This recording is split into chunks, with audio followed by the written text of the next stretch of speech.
انسان کی یہ ٹریجڈی ہے، یہ المیہ ہے انسان کا. اس کو بھی قرآن مجید کی ایک سورت میں قسمیں کھا کر اذا السماء انشقت، اس کے بعد کیا فرمایا؟ یا ایھا الانسان انک کادح الی ربک کدحا فملاقیہ. اے انسان، تیرا المیہ، تیری ٹریجڈی اس سے کہیں بڑھ کر ہے. تجھے صدمے پر صدمے جھیلتے ہوئے، مشقت پر مشقت برداشت کرتے ہوئے ایک روز اپنے رب کے حضور میں بھی کھڑا ہونا ہے، جواب دہی بھی کرنی ہے. اس دن کے حساب سے، اس دن کے احساس سے جو بڑے بڑے ہماری امت کے عظیم جو گلے سرسبد ہیں، ان کا یہ حال آپ نے پڑھا ہوگا. حضرت ابوبکر صدیق رضی اللہ تعالی عنہ وہ ایک عجیب کیف کے عالم میں فرمایا کرتے تھے، کاش میں درختوں پر چہچہاتی ہوئی چڑیا ہوتا جس سے حساب کتاب نہیں ہوگا. کاش کہ میں گھاس کا تنکا ہوتا جو آج ہے اور کل آگ میں جلا دیا جاتا ہے، ختم ہو جاتا، اس سے محاسبہ کوئی نہیں. وہ جس کے احساس سے کہ حضرت عمر جو ہیں اپنے انتقال کے وقت سخت بے چین تھے. ان کے بیٹے حضرت عبداللہ ابن عمر رضی اللہ تعالی عنہما نے ان کا سر جو ہے وہ اپنے زانوں پر رکھ لیا تو کہا نیچے ڈال دو. ایک عجیب بے کلی اور بے چینی. انہوں نے کہا ابا جان آپ کیوں پریشان ہیں؟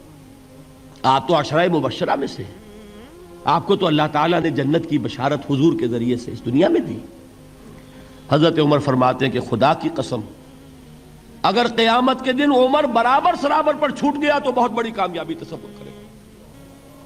یہ احساس جن کو ہوتا ہے. حضرت علی کا حال کیا ہوتا ہے؟ ابھی جو آپ نے حافظ صاحب سے سنا، یہ حضرت علی کا معاملہ ہے کہ ایک تیر پیوست ہو گیا تھا، کسی طرح نکل نہیں رہا تھا. حضرت علی نے فرمایا کہ اچھا چھوڑو مجھے، میں نماز کی نیت باندھتا ہوں. نماز کی نیت پڑھتے تھے تو لرزتے تھے، کانپتے تھے. کس کے سامنے کھڑا ہوں اور کس کے سامنے مجھے ایک دن جواب دہی کے لیے کھڑا ہونا ہوگا. لن تزولا قدم ابن آدم، حضور نے خبر دی ہے ابن آدم کے قدم ہل نہیں سکیں گے. جیسے مجرم کھڑا ہوتا ہے کٹہرے کے اندر، اس کٹہرے میں سے ہل نہیں سکو گے حتی یسأل عن خمس، جب تک کہ 5 چیزوں کا حساب نہ لے لیا جائے. وہ 5 چیزیں کیا ہیں؟ کان کھول کر سنیے.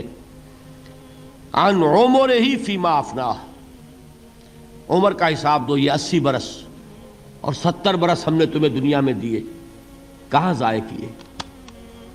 وعن شبابہ فیما ابلاہ، اور خاص طور پر جوانی کا دور، امنگوں کے دن، ولولے ہوتے ہیں، قوت ہوتی ہے، توانائی ہوتی ہے، آدمی چلتے ہوئے زمین پر پاؤں مارتا ہے، قوت جو ہے وہ اپنا اظہار چاہتی ہے. یہ جوانی کہاں گلائی؟ حساب دو، ایک ایک لمحے کا حساب دو. وَعَن مَالِهِ مِنْ أَيْنَ اكْتَسَبَهُ وَفِيمَا أَنْفَقَهُ، ایک ایک پائی کا حساب دو. مال کا کہاں سے کمایا تھا، حلال سے کہ حرام سے، اور کہاں خرچ کیا تھا، گل چھروں میں، عیاشیوں میں، یا نیکی کے کاموں میں، ادائے حقوق میں، اللہ کے دین کے لیے. 4 سوال ہو گئے. 2 زندگی کے بارے میں، ایک زندگی پوری بحیثیت مجموعی کہاں کس کام میں لگائی، اور خاص طور پر شباب کا دور کہاں لگایا. 2 سوال مال کے بارے میں، کمایا کہاں سے، حلال سے کہ حرام سے، جائز سے کہ ناجائز سے، خرچ کہاں کیا. اور آخری سوال وعما عمل فیما علم، جو علم حاصل کیا تھا اس میں عمل کتنا کیا.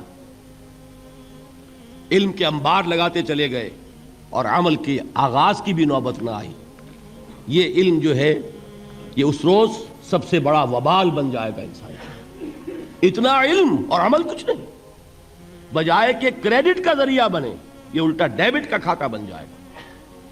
یہ جواب دہی کا احساس ہے کہ جس کی وجہ سے انسان کی ٹریجڈی جو ہے وہ دوہری ہے. کوئی حیوان اتنے بوجھ تلے نہیں، مشقت کی، محنت کی، اس زندگی میں ختم ہوئے، اس کے بعد کوئی محاسبہ نہیں. اس کو بھی غالب نے خوب کہا ہے کہ اب تو گھبرا کے یہ کہتے ہیں کہ مر جائیں گے، اور مر کے بھی چین نہ پایا تو کدھر جائیں گے.